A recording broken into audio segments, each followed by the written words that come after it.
자, 넘어갑니다. 그다음 넘어가면 열왕기상 17장부터 19장 이야기인데, 아까 이야기했죠. 뭐 누구 이야기라고? 엘리야 활동 이야기라고. 왕과 동시하려고 한 선지자 나오죠. 아합, 아하시야, 요람 보입니까? 요 아합 이야기 밑에 엘리야가 나오고, 아시야, 요람, 예후, 요아스, 엘리사 이야기잖아. 그림이 보이시죠? 예. 자, 넘어옵니다. 열왕기상 20장, 24장 있는 마지막 엘리야의 사역 읽도록 하겠습니다. 선지자에게는 두 분류가 있습니다. 행동을 통한 선지자와 말씀을 통한 선지자입니다. 행동을 통한 선지자는 그들의 예언 활동을 직접 기록하지 않고 행동으로 활약하는 선지자, 즉 엘리야와 엘리사 같은 선지자를 말합니다.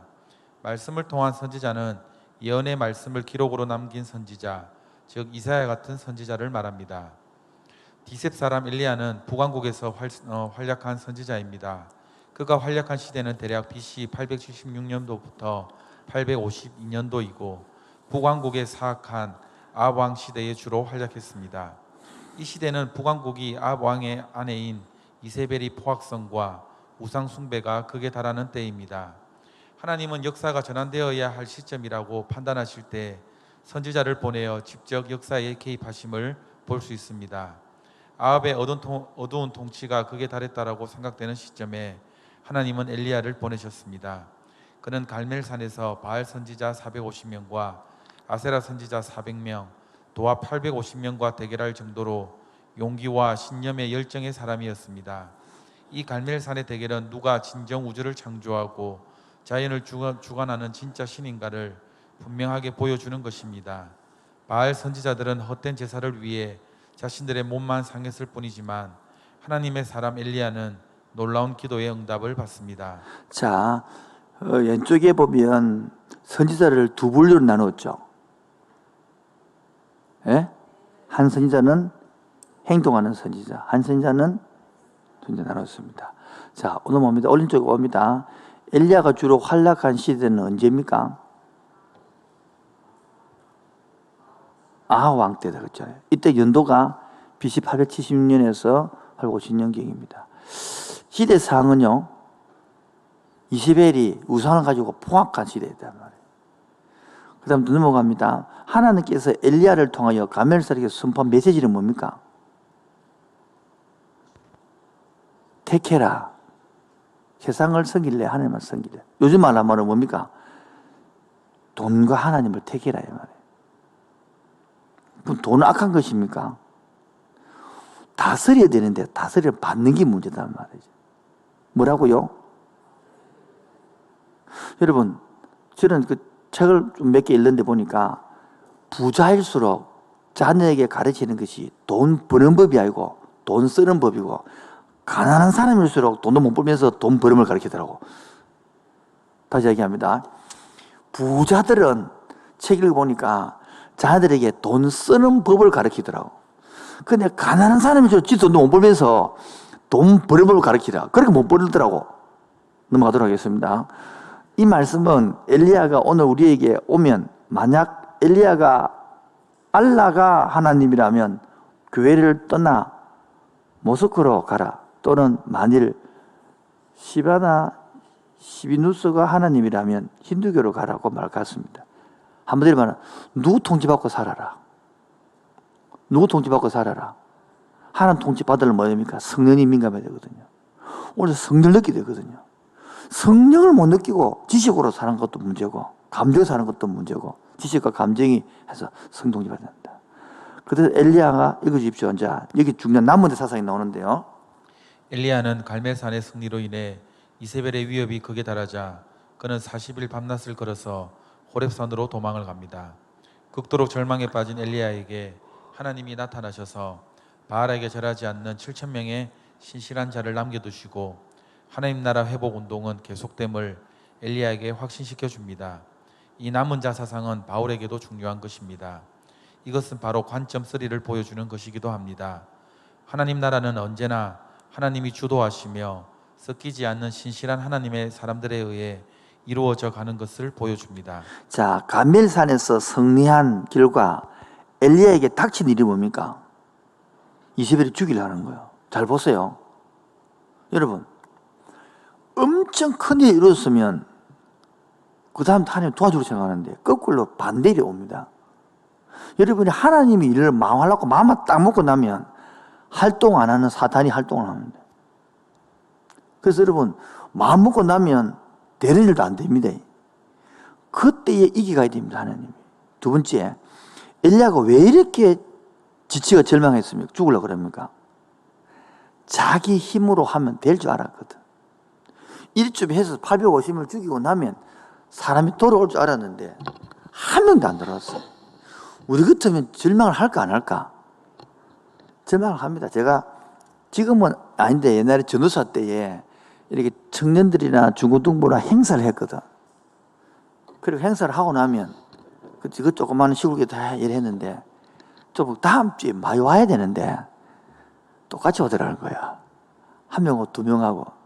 우리 TF 12번째 하다가 지금 프론트에는 멈췄는데, 은혜인가 모르지만은 돈을 8,500만 썼는데 그 다음 주에 두 명 왔더라, 두 명. 그 내가 속으로 니는 1인당 4천만 원이지. 확 무너지는 거야. 근데 우리 목적이 그게 아니었으니까 나는. 그래서 저는 전사 때 무너지더라고. 엄청나게 했는데 이 돌아오지 않더라고요. 근데 그때 생긴 뭐냐니까, 흘러가고 자기들이 살아나니까 막 전대 오더라는, 그게 빠르더라는 거지. 지금도 하나만 더. 그러면 절망 가운데 엘리야에게 하나님께서 주신 세 가지 미션이 있거든요. 여기 열왕기상 19장 15절부터 16절인데, 첫 번째는 하사엘에게 기름을 부으라는 뜻입니다. 하사엘에게 기름을 부으라. 기름을 부어서 아람 왕으로 세워라. 옆에 나라 아람 왕에게 왕을 세우라는 것입니다. 그 다음에 두 번째는 여호에게 기름 부어가지고 이스라엘의 왕으로 삼아라. 세 번째는 엘리사에게 기름 부어 선지자를 세우라는 겁니다. 어떻게 일어납니까? 일거리를 줍니다. 사명을 주는 것입니다. 다 사람 세우는 일입니다. 사람 세우는 일. 마지막 질문. 여기서 남은 자가 몇 명이 있다고요? 그 699명 이게 아니고요. 7이라는 숫자는 완전한 수, 동서남북, 이게 동서남북을 하나님은 땅 내 모퉁이를 잡았다는, 전 세계를 잡았단 말입니다. 동서남북을 말하는 거고, 성부, 성자, 성령 그 합쳐서 7이라고 그래요.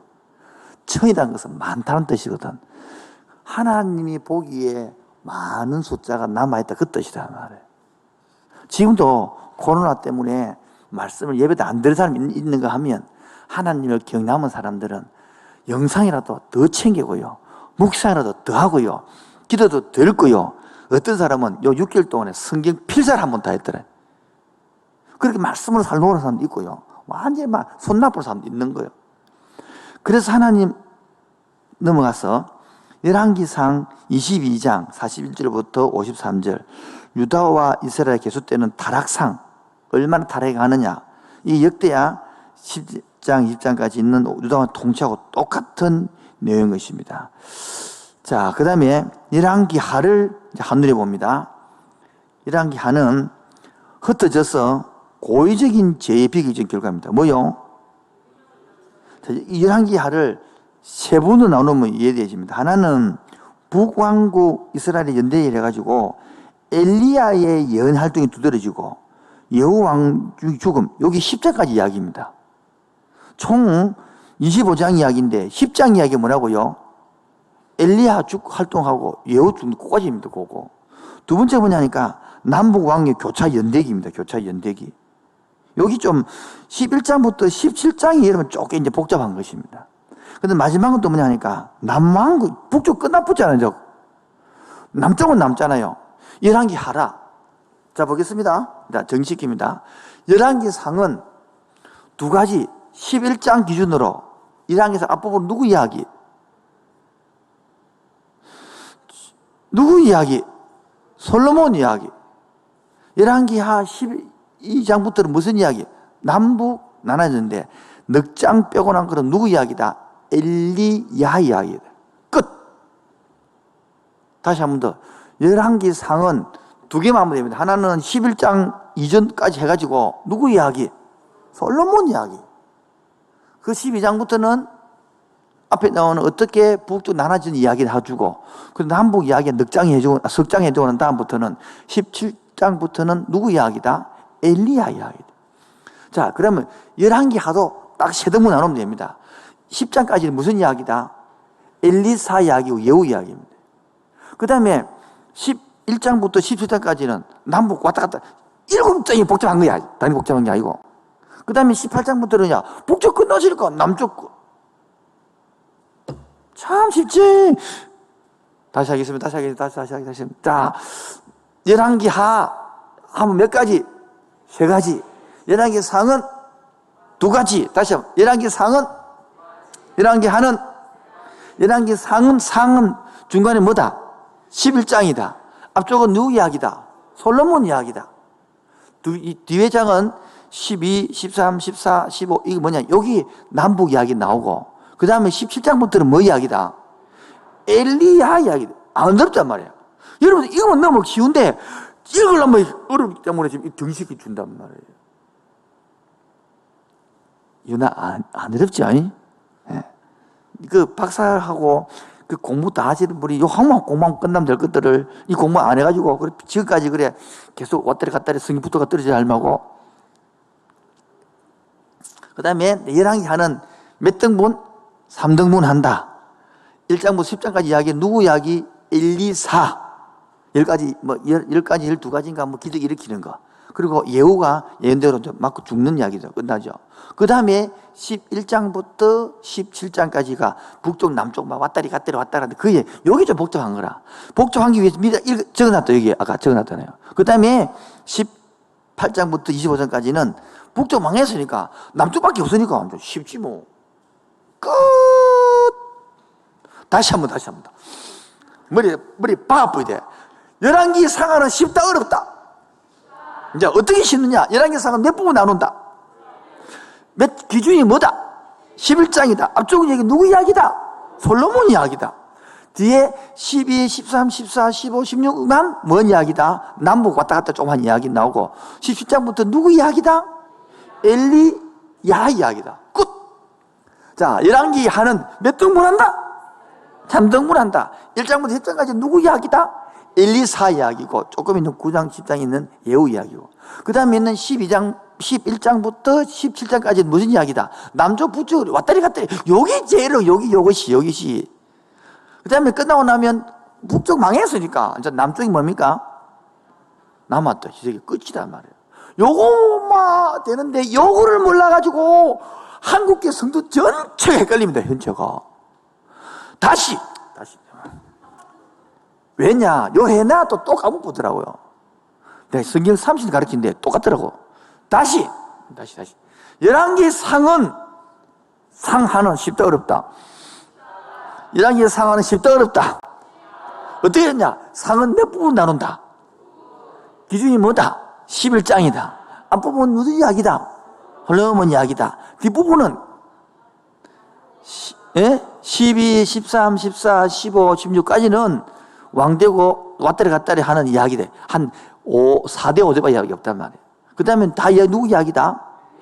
엘리야 이야기. 끝. 11개 하는 몇 부분 나눈다? 세 부분 나눈다. 1장부터 10장까지 이야기는 엘리사. 엘리야 다음에 엘리사 나오는 거야. 그 예후 끝났냐고. 그 다음에 11장부터 17장까지는 진짜 왔다 갔다 하는 이야기고 그 다음에 남 18장부터는 뒤에는 북쪽 망했으니까 남쪽은 남았다. 이것만 머리에 넣으면 끝나는 거요. 너무 쉬운 이야기들을 이 그림을 못 잡으니까 막 복잡한 거단 말이야. 요거만 잡고 나면 자 그럼 봅시다. 17장이 북쪽이 망하죠. 예? 그러니까 봐요. 그 이야기 보면 그때 보면 이 시기에 요나, 아모스, 호세아 들어간단 말이에요. 그 시기 때 이 성경 공부하면 되는 거라. 오늘 할 거단 말이에요. 그 다음에 남쪽 보세요. 남쪽은 뭡니까? 포로로 잡혀갈 그 시기에 요엘, 이사야, 미가 요거는 북쪽 나오고 남쪽 나오는 이야기 나오고 예레미야 그리고 오바다가 잡혀간다. 요 이야기 나오면 끝이단 말이에요. 그래서 도표 보세요. 다시 한번 도표봅니다. 요 솔로몬이 죽는 것이 931년이죠. 예? 722년에 북왕국 아수르에 멸망을 당하죠.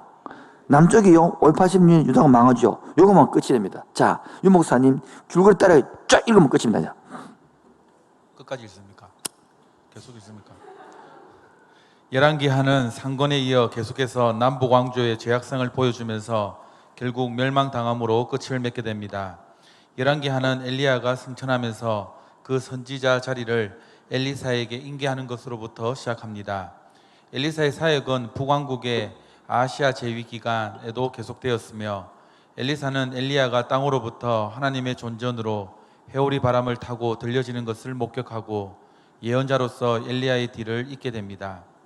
하나님은 엘리사를 통한 5가지의 기적을 통해 당신의 백성을 돌보심을 보여줍니다. 5가지 기적 첫 번째요. 그 5가지 기적들은 첫 번째, 엘리사는 과부의 기름병이 그녀의 빛을 갚아주기에 충분할 만큼 만들고, 두 번째, 아이를 못 낳는 여인이 아들을 가질 것이라고 약속을 하고, 세 번째, 후에 그 아들이 죽었을 때에 그를 그녀에게 되찾아주며, 네 번째, 독이 있는 음식을 먹을 수 있게 해주며, 5번째, 줄인 자를 위해 음식을 공급해 주는 것들입니다. 그런 아람 왕의 군대 장관 나아만의 문둥병을 그의 오만한 콧대를 꺾어 놓은 후에 고쳐줍니다. 후에 아람과 이스라엘 간의 전쟁에서 엘리사는 아람 군대가 있는 곳과 그들의 계획을 아는 일종의 초자연적 능력을 보여줍니다. 궁극적으로 아람 군대가 사마리아를 포위 공격하지만 엘리사는 그의 젊은 사원에게 여호와의 보이지 않는 군대가 그들을 보호하신다는 것을 보여줍니다. 예, 여호와의 보이지 않는 군대가 그래서 불소리에 불말들을 보는 이런 이야기를 나누는 거고, 결국 엘리사는 아까 이야기했죠. 기적이 누구를 나타내겠다? 예수님의 사역, 메시아의 모습을 나타내는 것이다. 계속요.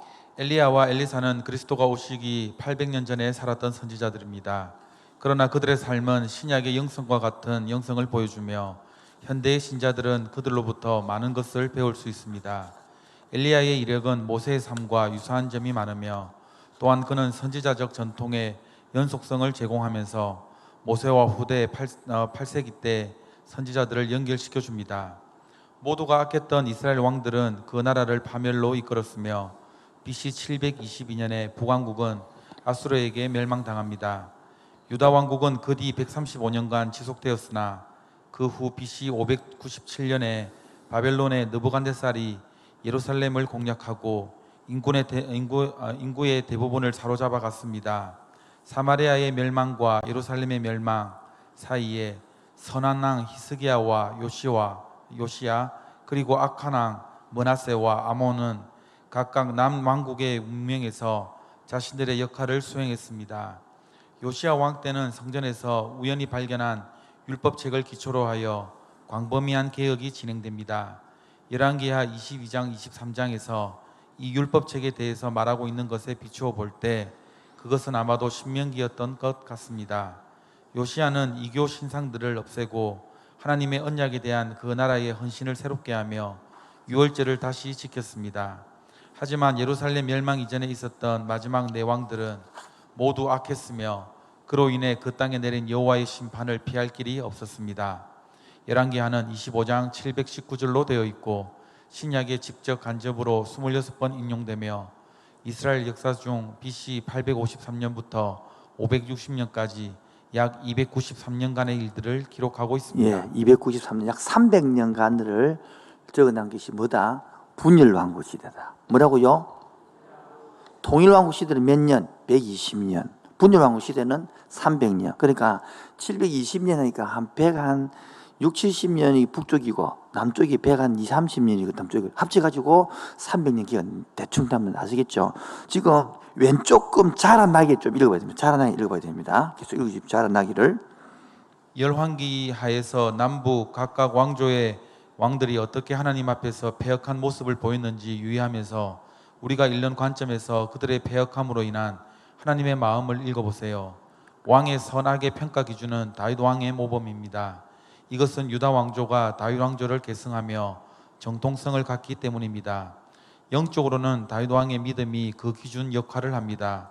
그래서 각 왕을 평가할 때 다윗 왕을 기준으로 해서 언급하는 구절들이 많이 나옴을 볼 수 있습니다. 그 그 다음에 평가 기준은 바로 우상 숭배 여부입니다. 하나는 다윗 왕께 모범을 평가 삼았고, 두 번째는 우상 숭배가 어떠냐. 세 가지가 있거든요. 계속요. 북왕국의 첫 왕인 여로보암이 금송아지 숭배를 시작했고, 그 후 북왕조의 모든 왕은 이와 같이 우상 숭배로 일관했습니다. 이 왕들의 평가 기준은 인간적 안목이나 그들의 정치력에 의해서 평가되는 것이 아닙니다. 왕들 중에서는 다윗의 번영에 버금가는 업적을 잠시 이룬 왕들도 있지만, 이들의 평가 기준은 하나님과의 관계에서 얼마나 율법을 잘 준수하였는가입니다. 예. 이스라엘이 모두 섞여 하나님 나라가 이루어질 수 없는 이런 패역한 시대에 하나님은 바알에 무릎 꿇지 않는 7,000명을 유지함으로 하나님의 나라 회복의 역사는 이들로부터 계속해서 이어질 수 있도록 함을 볼 수 있습니다. 지금도 소돔과 고모라 심판 때에 의인 10명을 찾으시듯 이 시대에 하나님 나라의 열심을 품은 의인들을 찾으시며 바알에 무릎 꿇지 않는 남은 자를 보호하시고 그들을 통해 역사하고 계십니다. 자, 열왕기에서 왕의 선악의 평가 기준이 뭐라고요?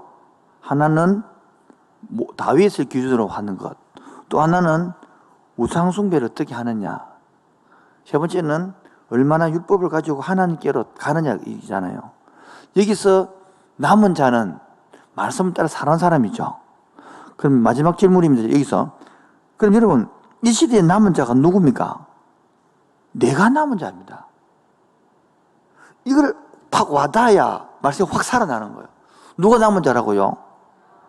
학교에서 남아서 공부하는 게 아니고, 남은 자가 하나님이 어떻게 일해가느냐. 우리가 남은 자가 있으면, 그래서 하나님의 뭐가 있으면 관심이 어디 있는 거예요? 거기 있는 거예요. 거기 에너지가 가는 거예요. 역사 있는 거예요. 이거를 모르니까 역사를 못 누리고 가는 거죠. 오른쪽에 보면 엘리야의 기적 5가지가 있고 엘리사의 기적 10가지가 있습니다. 읽어보면 됩니다. 그 다음에 287페이지 밑에서 열왕기야 8장부터 12장 이야기는 나오죠. 예후와 그사와 오므리 왕조 징벌. 앞에는 누구 이야기? 열왕기 하를 세 등분 나누면 하나는 10장, 10장까지 있다는 이제 1장부터 7장까지가 엘리사 이야기였고 8장, 9장, 12장까지는 예후와 오므리 왕조 이야기란 말이에요. 그 다음에 또 막 섞이겠죠. 요 내용이 역대기하 21장부터 22장에 있는 오므리 왕조와 동시 유도 왕들을 설명합니다. 이게 바로 예후에게 기름 부으라는 뜻이거든요. 엘리사가 자기 제자에게 지시한 게 뭡니까? 뭐냐니까 누구에게 이 약식에서 한 약속을 성취해 가는 거예요. 여기 보면 엘리사는 그 제자 중 한 청년의 지사이어 길랏 라못으로 가는 지방으로 가서 아합의 수비대 장교 중에 하나인 예후에게 기름을 부어 왕에게 말해줍니다. 이는 하나님이 엘리야에게 지시한 것들을 이 제대로 시키는 것이죠. 이로써 예후는 오므리 왕조를 망하게 합니다. 결론이 뭡니까? 심판의 도구가 되고 통치자가 되는 겁니다. 잘 들으세요. 심판의 도구가 되고 통치자가 되잖아요. 이것들이 여러분 하나님 하는 일입니다. 항상 따라합시다. 심판의 도구, 사역의 주체. 우리를 그렸습니다. 엄청난 일입니다. 여러분, 그래서 여러분 보십시오. 그 사람들 앞에 진멸하지 않으면 그 사람 당합니다. 그리고 우리 사회에 세워서서 우리를 또 한 나라를 만들어 갑니다. 이게 엄청난 일입니다. 여러분, 그래서 껴있지 않으면 바로 당하는 겁니다. 자, 예후가 있잖아요. 오므리 왕조를 멸망시키는데 누가 남아있다면 놔두겠습니까? 죽이려 하겠지. 그리고 완전 지멸, 하나님 뜻을 나타내야 되는 거예요. 이제는 예후는죠, 한 뜻 나타내는 사역자가 돼야 되는 거예요.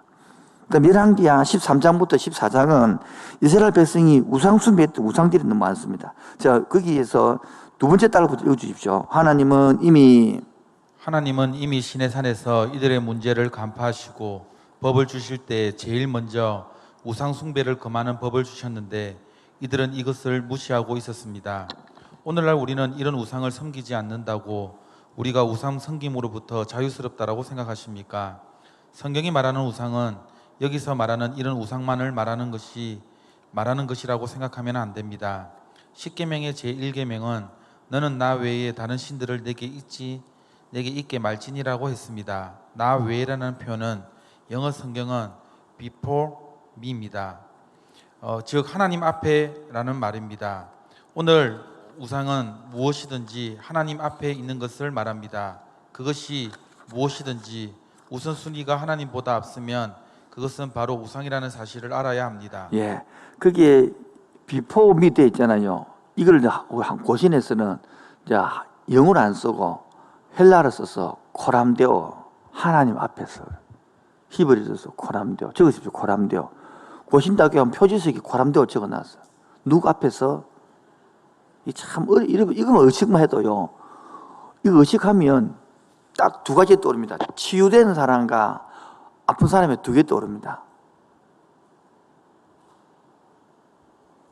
한번 해볼까요? 내가 치유됐는지 아픈 사람인지.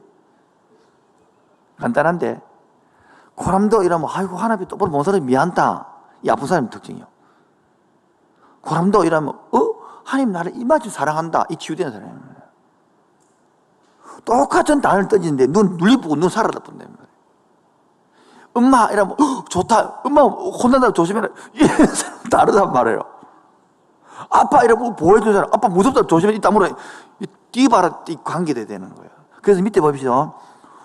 우상이라는 건 뭐예요? 우선순위가 잘못된 게 뭐다? 우상이다. 적으십시오. 뭐가 우상숭배다? 우선순위가 잘못된 거. 지금 그런 겁니다.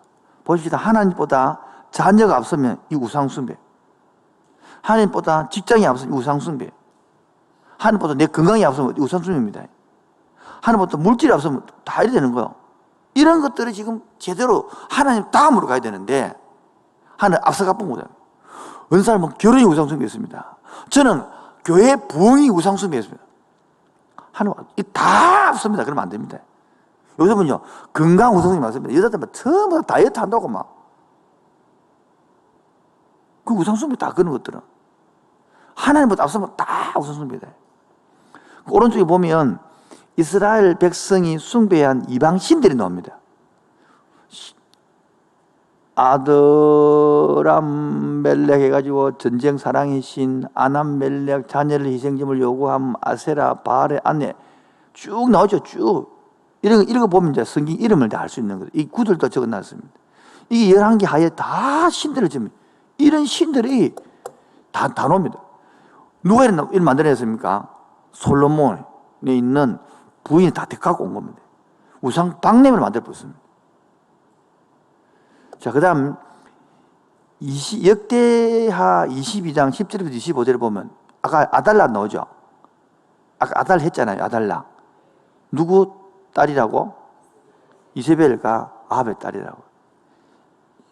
이 좀 읽어보겠습니다. 아달랴는 북왕국 이스라엘의 아합 왕과 그의 아내인 이세벨의 딸입니다. 그녀는 남왕국 유다의 여호람 왕과 결혼한 인물인데 아까 내가 지금 묻자 요사바이 사이고 요람은 결혼해. 발음을 잘못. 누구보다도 정치적인 야심이 큰 여인이었습니다.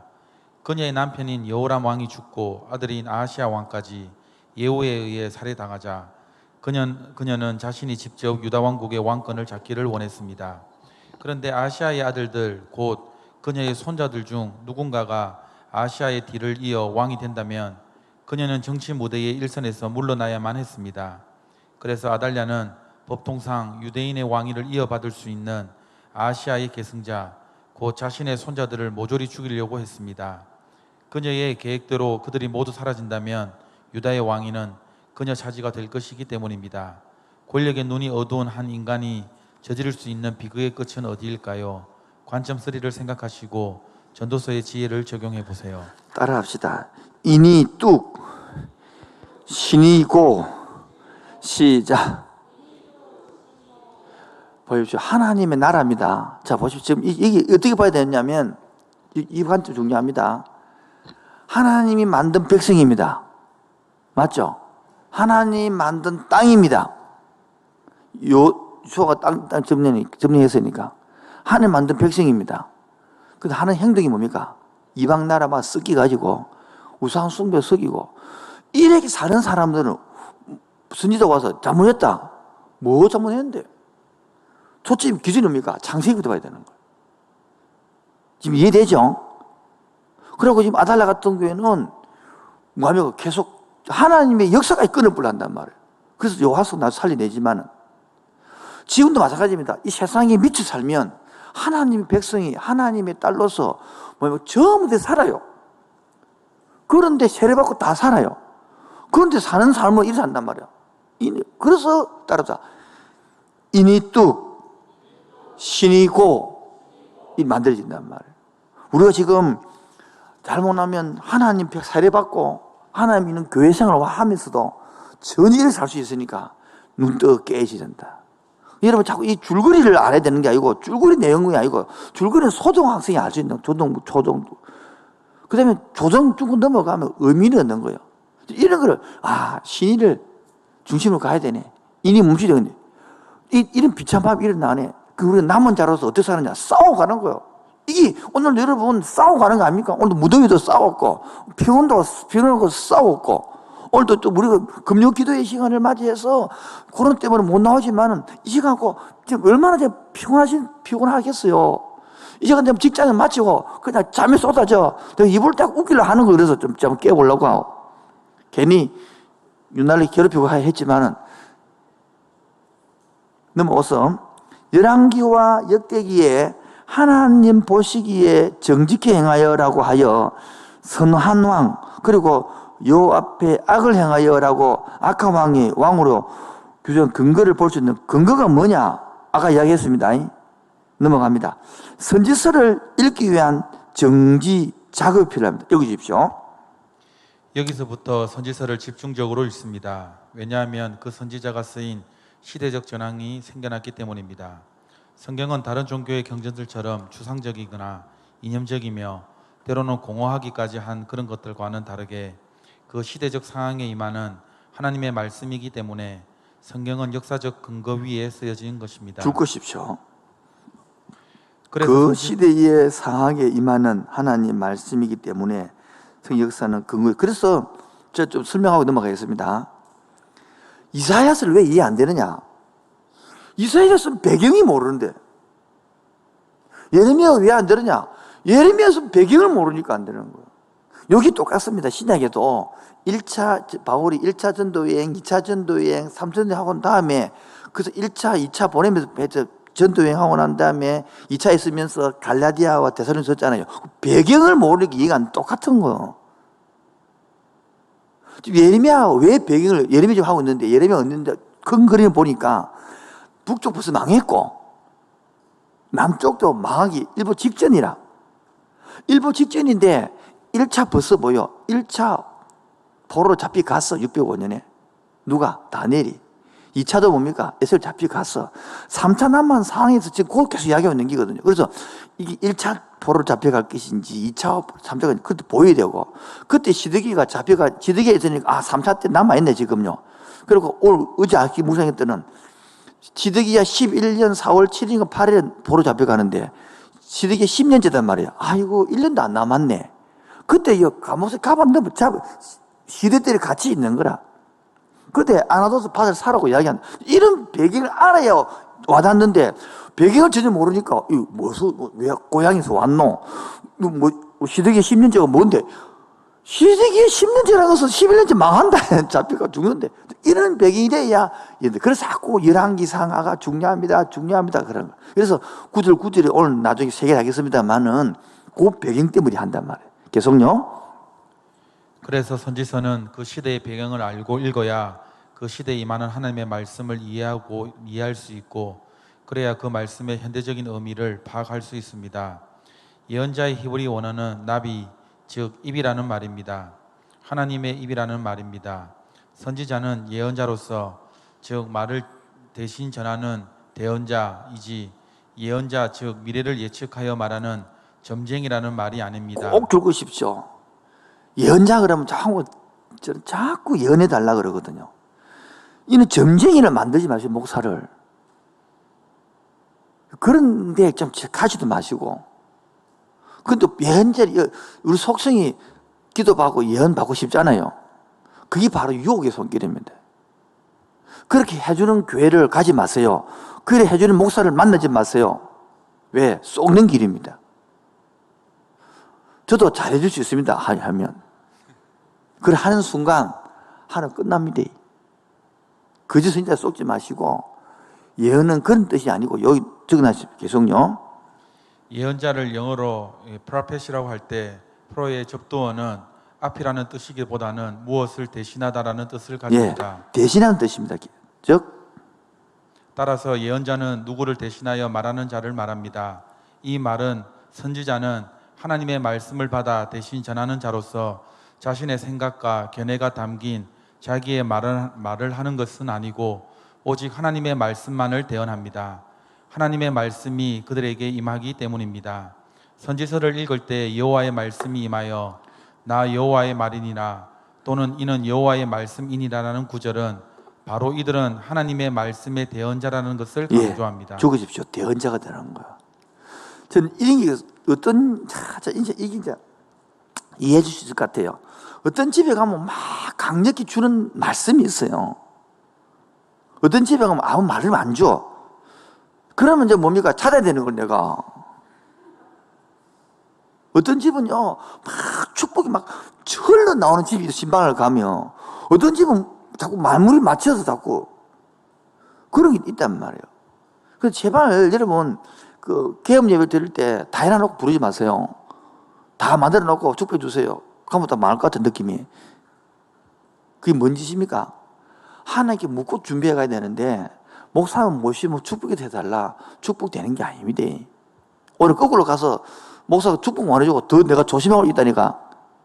그래서 여러분 하나님께 기도하고 묻고 이래 해서 해가야 되는데 지금은 많이 나아졌는데 우리 초창기 해도 막 해놔놓고 목사 막 축복이 돼달라는 거야. 막 축복이들. 지금은 그런 집이 우리 없는데 집을 이사 해놓고 이사집에 이사 예배를 들어달래. 갔지만 끝났지만 날 끌고 큰방도 가고 작방도 가고 북도 거시도 가고 고시를 해달라는 걸 고시래 완전히. 그런 개념을 이해는 하지만은 예수 안 믿다 믿으세니까 그런 개념을 하지 마시고 하나님이 여러분을 깨닫게 해주려고 영어로 말씀하신다. 아멘입니까? 내가 상처가 많으면 그 음성을 못 듣는다는 게 문제입니다. 여러분 상처가 많으면 중요한 것은요 광고가 안 들립니다. 뭐가 안 된다고요? 다시 얘기합니다. 상처 많은 절대로 광고를 못 듣습니다. 무슨 말인지 이해가 안 되죠? 정말 광고만 해도 광고를 광고 발음이 안 좋나? 집어 나오는 광고 있죠? 그거를 안 듣는다니까. 안 들었대. 안 했대. 그게 상처가 많아서 안 들리는 거예요. 설교도 안 들리고. 의외로 많습니다. 내가 볼 때 너무 많습니다. 이번에도 이 책을 29,000원을 2만 원에 파는데 그렇게 광고해도 자기는 몰랐대. 안 들렸대. 넘어가도록 하겠습니다. 그냥. 답이 없는 겁니다. 그리고 29,000원 한 달에 집에 가서 혼자서 그래. 예언은 하나님으로부터 온 메시지를 더 자세하게 말하면 그의 섭리와 계획을 전하는 것입니다. 예, 키 나왔네요. 예언이라는 뜻이 뭐라고요? 하나님의 섭리와 계획을 알려주는 거예요. 즉 선지자는 두 분류, 하나는 두 인연을 받았다. 하나는 행동하는 선지자, 하나는 말씀 전하는 자. 넘어갔어요. 선지자 외침으로 바로 시내산 언약으로 뭡니까? 돌아오라는 소리입니다. 아까 이야기했잖아요. 저를 보세요. 계속 내가 지금 강조하는 것이 창조 때부터 했던 각도로 봐야 된다 잖아요. 이해하시겠습니까? 지금 이게 지금 한국에도 지금 엄청난 문제입니다. 자, 정치 이야기를 안 하고 싶은데 좀 해야 될 것들은 우리는 20년, 30년, 40년을 보고 살아보고 각도로 이야기하고 앞에 있는 사람들은 100년을 살고 이야기하고 같은 거 다를까? 너무너무 다르답니다. 근데 청문회를 합니다. 그럼 누가 이깁니까? 젊은 사람 이기면 무조건. 전체를 봐야 되는, 끝을 봐야 되는 거예요. 그리고 여러분 중요한 것들은 길게 보는 훈련해야 됩니다. 뭐야? 그래서 공부해야 됩니다. 역사를 공부해야 됩니다. 대한민국 사를 다시 공부해야 됩니다. 이제 살만 먹고 살만 하니까 진짜 우리 정체성만 배웠는데 진짜 나라를 역사를 바로 세워서 배워야 됩니다. 지금 이거 막 섞이고 혼돈만 엉망이거든요. 이래서 다 해야 됩니다. 어제도 계속 강조합니다만은 사람을 보는 눈부터 뭐요? 우리 한국은 지금요 어떤 문제냐니까 한 개 잘못하면 무조건 다 죽이버리는 거예요. 한 개 무조건 살고 이러면 안 됩니다. 사람은 그렇게 될 수 없습니다. 절대로 사람은 좋은 점도 있고 나머지 따라서 공은 공, 과는 과. 이 두 개 봐야 됩니다. 이 두 개. 근데 한 개 잘못하면 다 죽이버는 그게 바로 문제가 있는 겁니다. 어째 사람이 100신이 아닌 다음에 그 될 수가 있습니까? 절대 그러지 않습니다. 깡패는 의리가 있다니까요, 깡패도. 기독 신자가 의리가 없지. 내가 볼 때는. 그만큼 배울 수 있다, 이때고. 사람 보는 눈은 항상 사람은 뭐다? 장점이 있고 단점이 있다. 역사도 뭡니까? 그렇게 만들어가는 것이거든요. 오늘 마찬가지입니다. 그래서 신해산, 밑에 세 번째 줄, 신해산 언약은 바로 십계명의 정신이며 이것은 레위기와 신명기에서 잘 설명하고 있습니다. 십계명의 영성은 시작, 바로 예수님이 요약해 준 것처럼 하나님 사랑, 이웃 사랑입니다. 따라서 구약 영성을 그 두 가지 나눌 때 레위기를 중심으로 한 법 지킴을 강조하며 하나님과의 바른 예배 제사적 회복을 위한 관계 회복을 강조하는 영성을 제사적 영성, 하나님과의 관계를 말합니다. 즉 그리고 그 법 지킴이 깨어짐으로 인한 언약을 하나님의 공의와 사랑을 회복을 강조하는 선지자 영성이란 말이에요. 그래서 제일 이해하잖아요. 모세오긴 제일 중요한 게 뭐다? 레위기다 말이에요. 레위기. 그 다음에는 선지자가 레위기가 돼야 깨어졌을 때 뭐합니까? 레위기가 뭐예요? 레위기 집어넣습니다. 레위기가 뭐예요? 예배하는 것. 관계 회복이 된 말이에요. 여러분, 왜 예배가 안 되느냐? 관계 회복이 안 돼서 종교 행위를 하기 때문에 예배가 안 되는 거예요. 그런 사람들은 수십 년 교회 나와도 헛방입니다. 이 회복이 안 되는데. 아까 말한 것처럼 아빠 하면 좋은 게 아니고 아빠 하면 혼낸다. 막 집에 들어갔다 방에 들어가 조용히 앉아. 이렇게 뭐 안 되는 것처럼.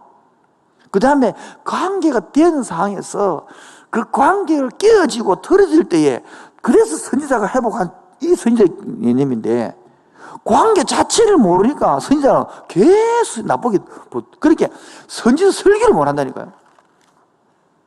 오늘 이 말씀을 듣는 우리들은 이 관계가 뭔지를 알고 나면 창세부터 오직 예지면 여러분 예배가 기도와 말씀이 정말 그립고 달 줄 믿습니다. 고막 얼마 단데 넘어가도록 하겠습니다. 그래서 은혜와 율법이라는 측면에서 볼 때 제사장 영성은 율법을 강조하고 선지자 영성은 뭐를 강조한다? 하나님의 은혜를 강조합니다. 그래서 이 두 영성은 십계명의 지킴에 근거합니다. 교회의 기능은 계속 읽으십시오. 교회의 기능은 모이는 교회와 흩어지는 교회로 볼 수 있습니다. 구약의 제사장적 영성은 바른 예배의 회복을 통한 하나님과의 관계를 강조하는 것이라면 모이는 교회로서의 영성은 여기에 해당된다고 봅니다. 이것은 회개라는 고백을 통하여 하나님과 바른 관계를 회복하고 바른 예배의 회복을 강조한 것입니다. 이것은 십계명의 하나님 사랑에 해당되는 것입니다. 우리는 하나님과의 바른 관계를 회복하기 위해 교회에 모이는 예배 공동체입니다. 이것이 모이는 교회의 영성입니다.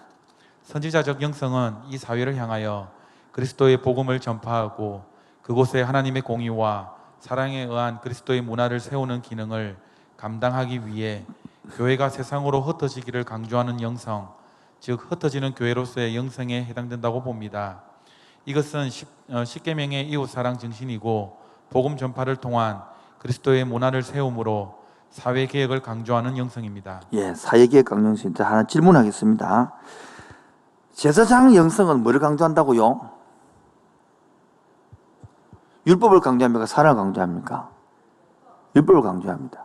선지자 영성은 뭐를 사랑합니까? 하나님의 사랑, 은혜를 강조합니다.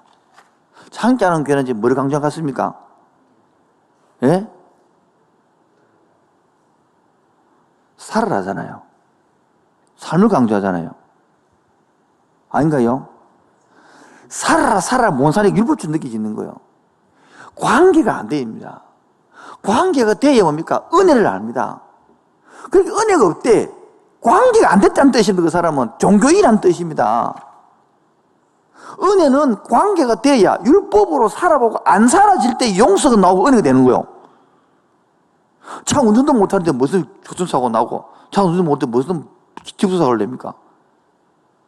이해하시겠죠? 그래서 교회는 모이는 교회와 무슨 교회예요? 모이는 교회는 뭐예요? 예배한다는 거예요. 흩어지는 교회는 삶을 사회개혁을 한다는 소리다. 모이가 은혜를 못 받으니까 사회계획이 안 되는 것이지. 여러분, 기본의 사회계획이 뭡니까? 가정계획입니다. 뭐요? 가정이. 그 다음에요, 친척계획이고, 직장계획이고, 그러게 집사님 중에서는 직장에서 꾸준하게 성이니까 자꾸 영혼들 하나 더 모셔오는 겁니다. 불신자도 모시고, 신자도 모시고. 왜? 본인이 행동, 그래서 삶이 밝게 가니까 이 사람 따라오는 거겠어. 왜? 의원이 물어보니까 저 집사님 보고 따라왔다는 거라. 저 군사님 보고 따라왔다는 거라. 너무 바뀌었다는 한국에 같은 말. 그래, 너무 즐겁나? 왜 그래 즐겁노? 시끌벙글 울고 다니니까. 이게 처음에는 싱글벙글 합니다. 싱글벙글 하다가 1년 반 지나면 다운됩니다. 그리고 다시 회복되는데 2, 3년 걸려가고, 그때 싱글벙글 되어지는 것이죠. 요때 제 힘든, 10대도 마찬가지고. 요 다운될 때를 이겨내야 되는 거예요. 그 다음에 더 중요한 것은, 기독교는 무슨 종교? 안식의 종교이지만, 불교됩니다. 안주를 추구하는 종교가 아닙니다. 많은 성도들이요, 안주를 원합니다. 그래서 밑에 두 번째, 그것은 예배를 위한 모임이고, 그리스도의 사랑을 전하기 위하여 흩어진단 말입니다. 사내에는 흩어졌습니다. 오늘 여러분 따라합시다. 제사장적 영성, 선지자적 영성, 제사장 영성 뭐요? 모이는 교회를 말합니다. 선지자 영성은요, 흩어지는 걸 말합니다. 자, 오른쪽에 넘어가서 선지자서가 지적하는, 읽으십시오. 선지서가 지적하는 이스라엘 백성들의 죄악상은 첫 번째 우상 숭배, 두 번째 사회 불의, 세 번째 종교 형식주의입니다. 세 가지입니다. 이게 선지자의 핵심이란 말이에요. 첫 번째 뭐라고요? 우상 숭배. 이 말 우선순위. 두 번째는요, 사회 불의. 이 뭡니까? 사회 정의롭게 받아야 되는 거예요. 이게 아모스의 대표적인 아모스. 세 번째는 종교 형식주의. 다 형식으로 간다는 말이에요.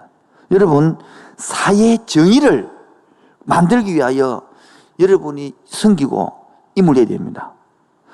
부끄러운 일이지만은 부산에 16개 구 중에 기독교 중에 하나도 없습니다. 부산에 시의원이 많습니다만 시의원 기독교 한 명도 없습니다. 왜 다 뺏기고 삽니까? 기독교인은 정치가 하는 게 아니라 이 가서 정치를 해 똑바로 할 사람 말해야 될까 하면 시의원이 구이 하나 없는데. 여러분, 그래서 구청에 가면 시청에 가면 과장도 하나 없어. 검정구청에 과장 하나 없더라. 지금 가보니까 국장 하나 없고 다 불신자가 다 잡고 있어요. 인사를 가면요 다 불신자라. 왜 이래 됩니까? 우리가 하면 안 됩니까? 좀 젊은이 여러분 좀 가서서 좀 구청을 잡아주시고 좀 시청을 잡아주시기를 부탁드리겠습니다. 넘어갑니다. 읽으십시오. 이것들은 바로 하나님과의 관계와 이웃과의 관계의 깨어짐을 지적하는 것입니다. 그래서 선지자들은 우선 회개할 것을 강조하며 그렇지 아니하면 심판이 임할 것이라고 강조합니다. 자, 심판이 해놓고 두 가지가 했죠. 약속의 땅 간에 추방당하는 것, 또 하나는 하나님 임재에 떠나며. 이게 이가봇이란 말이에요. 그러면서 회복의 소망, 메시아에 대한 신앙을 보여줍니다. 그러나 선지서가 어느 특정 영성만을 강조하지는 않지만 선지서를 읽을 때 이 점을 염두에 두면 이해가 잘 될 것입니다. 제가 목적이잖아요. 성경 읽게 만들어준다 했잖아요. 읽을 수 있도록 길을 잘 열어주는 것입니다. 자, 대선지서와 손지서의 구별은 책의 의미적 중요성이 아니고 책이 분량이라 그랬습니다. 그래서 대선지서 5권 시작, 이사야, 예레미야, 에가, 에스겔, 다니엘. 소선지서는 12권 시작, 호세아, 말라기. 끝. 자, 넘어가겠습니다. 자, 그 다음, 요나서, 성경 표시 바로 요나서. 자, 요나서 하기 전에 열왕기 하를 다시 펴주십시오. 열왕기 하. 또 까먹을 것 같아서 다시 한 번 더. 이거만 박아보면 되거든요. 열왕기 하. 자, 또 절 보겠습니다. 시간 다 돼갑니다만은 열왕기 상 하면 떠올라야 될 것 두 가지. 기준이 뭐다? 11장. 1장부터 1장까지는 누구 이야기? 지금 답 안 하신 분들, 그 목사님 나중에 남으시 바랍니다. 답 안 했어요, 그 목사님. 두 번째, 12장부터 10몇 장까지, 6장까지는 남북을 왔다 갔다 하는 이야기고, 17장부터 끝장까지, 1장까지는, 엘리야 이야기입니다.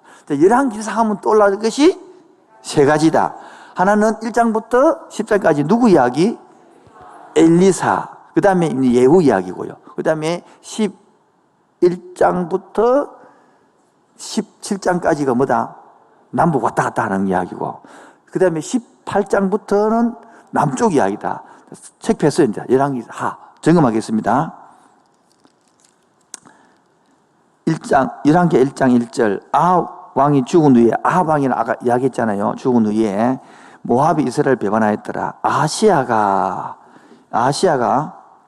나오죠. 이제부터 이제 엘리야가 엘리사이가 능해주는 이야기, 헤르밤 타 올라가는 이야기, 2장 이야기입니다. 그 다음에 19절부터 엘리야 기적이 나옵니다. 기적 12가지, 14가지. 이게 3장, 4장, 5장, 다 들었던 거, 나만, 장군, 이런 이야기들이 쭉 나오는 겁니다. 18장에는 수넴이다 나오고, 그 다음에 베나다치 병들었다가 나오고, 그 다음에 요람, 아시아 나오고, 예후 장관을 타다가는 9장 이야기고요. 그 다음에 이세벨이 드디어 죽는 장면이 9장 30절에 이제 나오는 것이거든요. 그 다음에 10장은 아합의 아들 70명을 죽이는 이야기가 나옵니다. 이게 바로 하나님 명령대로 약속대로 되었다는 것들을 증명하는 것이겠습니다. 드디어 11장부터 이제 11장 1절 아시아의 어머니 아달랴 얘기 나오죠. 아까 했죠. 그 이야기 나오고 요하스가 저기하는 것입니다. 아까 요하스가 딸이 죽이려고 그랬는데 살리겠다고 그랬잖아요. 조그만 할 때. 그리고 이 사람이 뭡니까? 저기하자마자 뭡니까?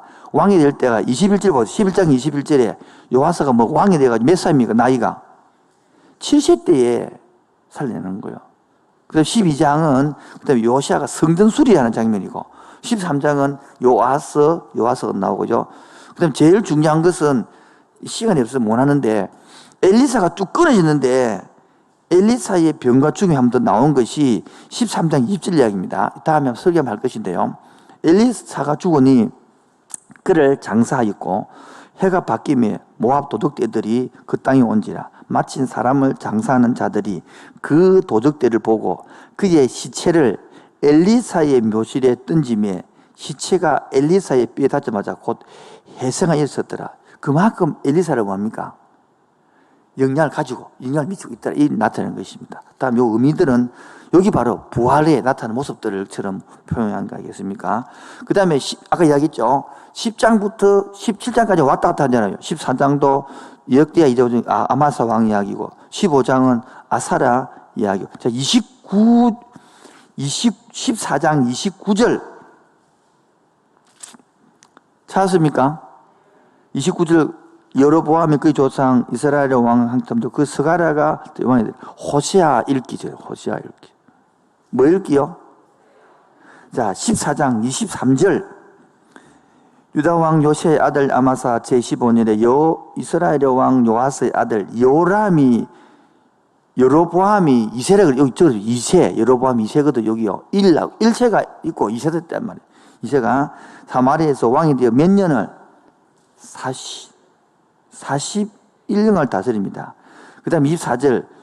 여호와 보시기에 악을 향하여 이스라엘 아들 여로보암의 모든 떠나지 아니하였느냐. 아모스 읽기. 뭐요? 아모스 201점 읽었어요.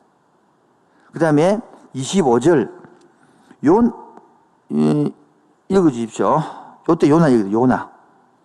시작. 이스라엘 하나님 여호와께서 그의 종 가드헤벨 아미떼의 아들 선지자 요나를 통하여 하신 말씀과 같이 여로보암이 이스라엘 영토를 회복하되 하마르기부터 아바라까 바다까지 아니었느냐. 요나. 자, 됐습니까? 자, 그 다음에 15장 1절부터 7절 끝에 아사라 이야기 나오잖아요. 그때 이사야 1장부터 6장 읽기. 뭐요? 이사야 1장 6장이 배경을 쓰면 하는 겁니다. 그 다음에 스가랴가 나오고, 그 다음에 살룸 버게 쭉 넘어갑니다. 그 다음에 16장 15절 16절 베가가 아람에 쳐들어오거든요. 이때에 16장 5절 6절 거기 적어주십시오. 이사야 7장부터 35장 읽기. 요 배경입니다. 이사야 7장부터 35장 요 배경을 모르면 이게 안 돼. 5장부터 이 아람 연합군이 침공하고 아하스가 부진하는 내용이 때에 7장부터 35장 읽어야 되는 것입니다. 그 다음에 16장 20절 아하스가 그의 조상들과 함께 잠에 다윗 성에 장사되고 히스기야가 들어가게 되니라. 미가서 있습니다. 그 다음 드디어 혼합정책이 나오고요. 41절에 보니까 딱 북쪽이 끝납니다. 북쪽이 끝나고 그 다음에 18장 1절 보세요. 호세 히스기야가 왕이 됩니다. 이때부터 우리가 북쪽 끝났으니 왔다 갔다 끝났죠. 뭐가 남죠? 남쪽만 쫙 남는 거예요. 이때에 산리립이 침공합니다. 산리립이.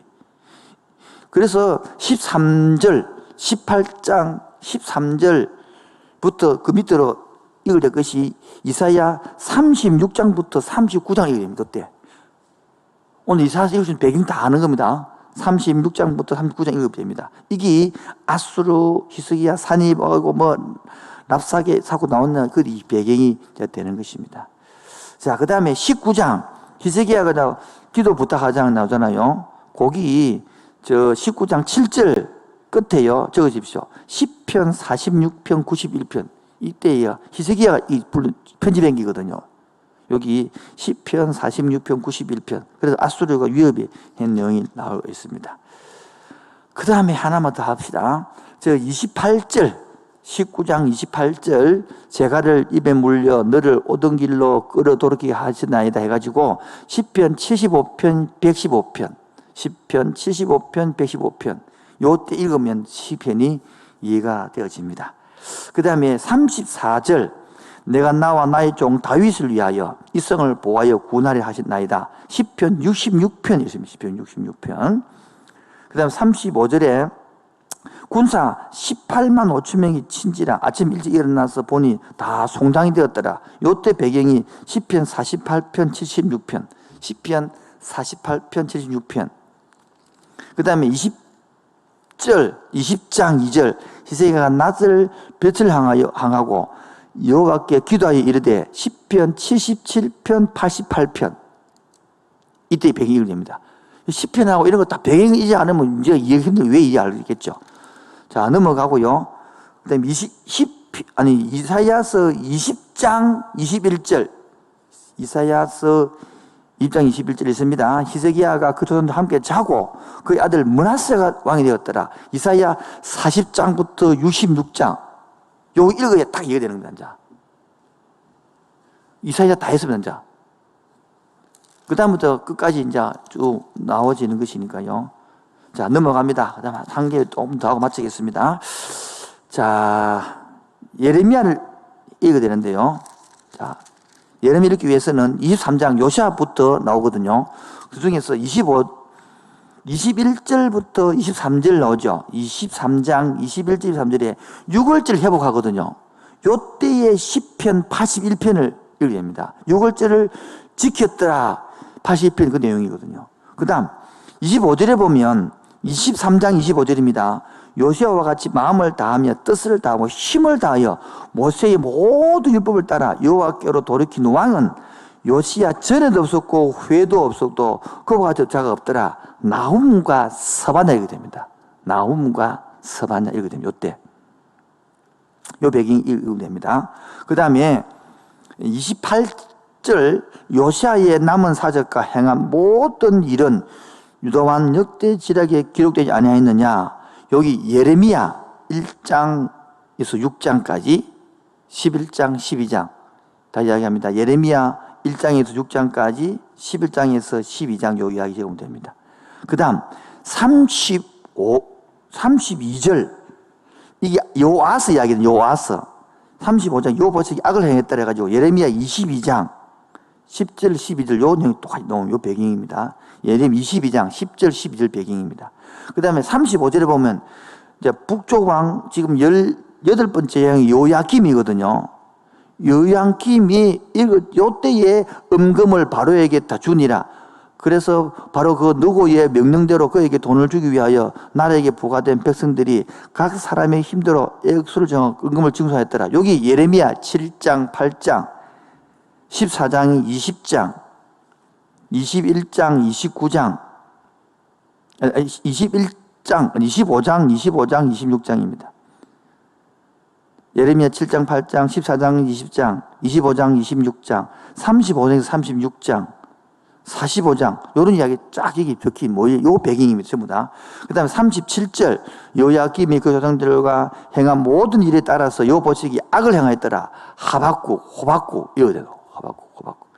그 다음에 24장 1절에 요야김 시대에 605년 바벨론이 올라오매 요야김이 3년간 성에다가 돌아서 그 배반하였더라. 예레미야 46장에서 49장까지 요 배경이거든요. 46장에서 49장 배경입니다. 자, 그 다음에 6절 요야김이 조상들과 함께 자매 그의 아들 요야긴이 되잖아요. 요 왕이 되니라. 다니엘서 1장 2장 요때 잡혀가거든요. 다니엘 1장 2장. 그 다음에 18절에 요야긴이 왕이 되고 9절에 보식이 악을 행하였더라 해가지고 예레미야 13장 29장. 그 다음에 10절에 2차 바벨론은 포로로 잡혀갔다. 이 2차 포로로 얘기거든요. 597년 이야기고요. 그래서 17절에 바벨론 왕이 또 요야긴의 숙부 마따니엘을 대신하여 왕이 잡고 그 이름을 고쳐 시드기야 했더라. 에스겔서 1장부터 23장 이야기입니다. 에스겔서 1장. 왜? 2차 포로로 에스겔가 잡혀갔으니까 요 이야기 배경입니다. 그 다음에 시드기야가 왕이 될 때 해가지고 20절에 시드기야가 바벨론 왕을 배반하니라. 예레미야 24장, 27장부터 33장까지. 34장까지네. 그 다음에 37장, 38장. 요금을 더 하면 끝입니다. 조금 더 남았습니다. 그 다음에 25장은 3차로 잡혀가거든요. 그때 얘 25장 1절 끝에 적으십시오. 에스겔서 24장부터 32장까지입니다. 그 다음에 2절 그 승인 시드기야의 왕 제11년까지 보유되었더라. 예레미야 애가 1장부터 3장. 그 다음에 3절 그의 넷째 달 9일에 성중에 기근이 심하여 그 땅 백성 양식이 떨어지느라. 예레미야 39장 40장. 애가 4장 5장 이야기다. 그 다음에 8절 74편 읽으면 됩니다. 마지막 넘어가서 25장 26절 애굽으로 갔으니 이는 갈대아 사람을 두려워함이었더라. 예레미야 40장부터 44장까지 이야기입니다. 그 다음에 27절에 나와가지고 30절입니다. 그가 쓸 것을 날마다 왕에게 받는 양이 있어 좀 끓이지 않아야 했더라. 예레미야 49장부터 51장까지 이야기입니다. 요거만 이거 다 적어놓으면 이제 다 끝난 것입니다. 자, 시간이 많이 갔습니다만은 다시 돌아와서 10분 만에 세 권을 돌아가겠습니다. 요나 이야기 간단합니다. 1. 요나에게 준 첫 번째 사명. 2. 요나에게 준 두 번째 사명. 끝. 안 가다가 거기 배서 들어갔다 나왔다. 되겠죠? 예? 294페이지. 요나를 해석하는 방법 세 가지 따라합니다. 신화적 접근, 풍자적 해석, 실제적 접근. 이렇게 본다 이 말입니다. 그 다음에 자라나기 이렇게 됩니다. 자라나기 요나서에서 보는 하나님의 마음. 요나의 거부감에서 우리는 이스라엘 백성이 세계 선교의 부름을 망각하고 있다는 사실을 볼 수 있습니다. 그 다음 달라가서 또 읽어보면 됩니다. 요나서 묵상 넘어가면 됩니다. 자, 넘어가서 이제 아모스입니다. 아모스 한눈을 보기. 개요 시작. 공의가 하수같이. 남들적인 특권이죠. 아모스 1장 2장은 296페이지 하고 있습니다. 8개 나라에 대한 경고. 3장 6장은 세계 심판 설교. 7장 9장은 5개의 환상입니다. 메뚜기 환상, 불 환상, 달인들 환상, 여름 과실 환상, 제단 위 하나님 나옵니다. 줄거리 따라가기 아모스 읽어보면 됩니다. 까만 글자 밑에입니다. 종교가 정직하지 못하면 사회에서 뭐다 일으킨다? 불의를 낳습니다. 그래서 밑에 마지막 단락 심판에 대한 5가지 상징 중 묘사 중 처음 2개는 아모스의 중재에 관한 피하입니다. 세 번째와 네 번째 사이에 그 베델의 제사장으로서 그 여러 보안 미세의 고자질하여 아마사에게 말로 공격을 받습니다. 그러나 끝에는 기쁨과 소망이 있습니다. 아모스 1장부터 9장까지 8개의 지역 경계였습니다. 다마쿠스, 가사, 두로, 요거 눈이 보기 때문에 훨씬 이해가 쉽습니다. 그 다음에 안을 살피보다 이스라엘 내부 문제 꼭 줄 읽으십시오. 꼭 중요합니다. 지금 읽겠습니다. 집에 다닐 것 같아서. 지금 읽겠습니다. 지금. 북이스라엘 왕 여로보암 2세가 다스리는 시대는 번영과 번성을 누렸습니다. 북왕국을 위협하던 아람 왕 베나다 3세가 아수르에게 패배했고 아수르는 디글랏 빌레셀 3세가 즉위할 때까지 자신들의 국내 문제가 치중하게 되므로 북왕국은 국세 정세에 비교적 자유롭게 되었습니다. 그 결과 북왕국의 영토가 확장됩니다. 다메섹이 여로보암 2세의 통치권 하에 들어갔고 북왕국의 영토는 하마까지 확장되었습니다. 따라서 솔로몬 이후 최대의 번성을 누리게 됩니다. 그러나 북왕국의 번영은 사회적 부패 현상을 초래하였습니다. 계속요. 이 구절이 아모스를 이해하는 가장 중요한 구절. 사람들의 신인 바알 숭배로 타락했고 이런 일은 정의의 타락, 상류 계층의 사치스럽고 방종스러운 생활 태도와 사회 전반에 걸친 부패로 이어지게 됩니다. 아모스는 이 시대의 부패상을 다음과 같이 지적합니다. 다 같이요. 가난한 자를 억압하고 불공정한 재판이 이루어지고 초호합한 생활이 이루어지고 불공정한 거래가 이루어지고 아모스는 그 한점 투, 즉 하나님 통치 안 받고 인간 본심대로 살았다는 말입니다. 그 다음에 네 번째, 그래서 우리는 그게 맨 마지막 달을 까만 것 시작. 우리는 사회 정의에 뭉원했던 것들을 회개한다. 그러나 교회는 여전히 아모스를 찾고 있다. 우리 시대 아모스가 되어야 합니다. 절 보겠습니다. 정교 분리란 말은 일제시대 때에 국가가 교회에 대하여 종교를 간섭하지 못한다는 게 정교 분리 이야기입니다. 그 대신 우리는 정치에 관여해야 되고 말해야 되는 것입니다. 당하고 있으면 안 됩니다.